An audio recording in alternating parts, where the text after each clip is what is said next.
नमस्कार दोस्तों, अनुराग मिश्रा नाम है हमारा। स्वागत है आपका गीता नंदन एकेडमी में। दोस्तों, सोचिए अगर कोई हथियार ऐसा हो जो दुश्मन के बेस को हजारों किलोमीटर दूर से इतनी सटीकता से हिट कर सके कि बच निकलने का कोई रास्ता ही न बचे, तो क्या वो हथियार दुनिया के लिए डर का दूसरा नाम नहीं बन जाएगा? जी हाँ, हम बात कर रहे हैं ब्रह्मोस मिसाइल की। हाल ही में जब भारत ने ऑपरेशन सिंदूर में पहली बार ब्रह्मोस का इस्तेमाल किया, तो ये सिर्फ एक सैन्य कार्रवाई नहीं थी।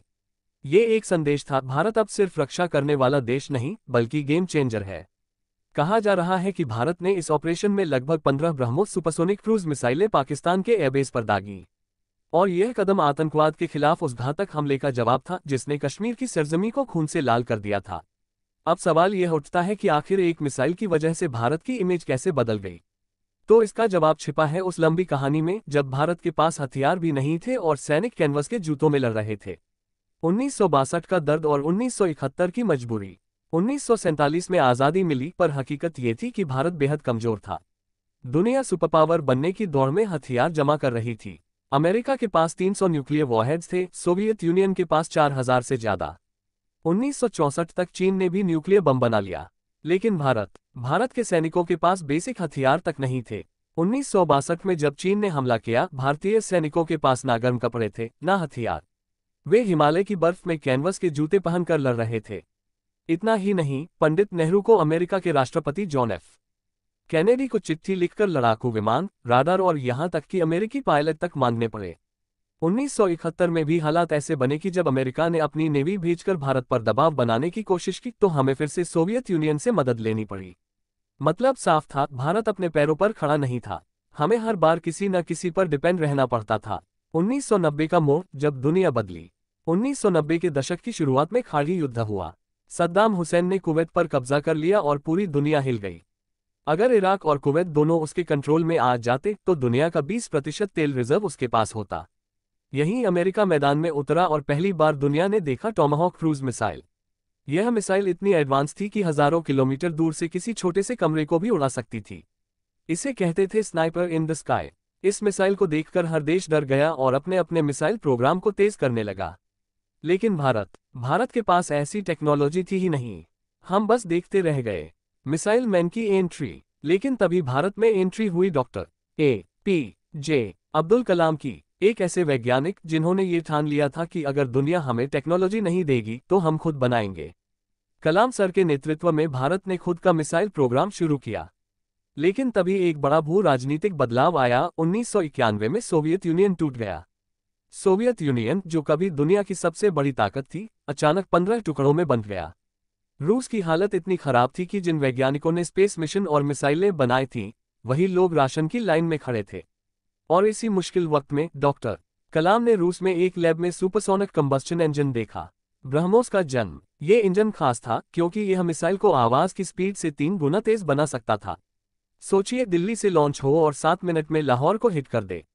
रशियन साइंटिस्ट्स ने कहा, हमने बनाया तो था लेकिन पैसे नहीं हैं इसे टेस्ट करने के।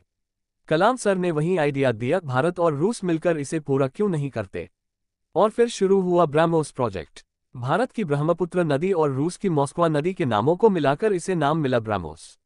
12 जून 2001 को पहला सफल परीक्षण हुआ और दुनिया ने देखा कि भारत ने एक ऐसा हथियार बना लिया है जो न सिर्फ तेज है बल्कि घातक भी है।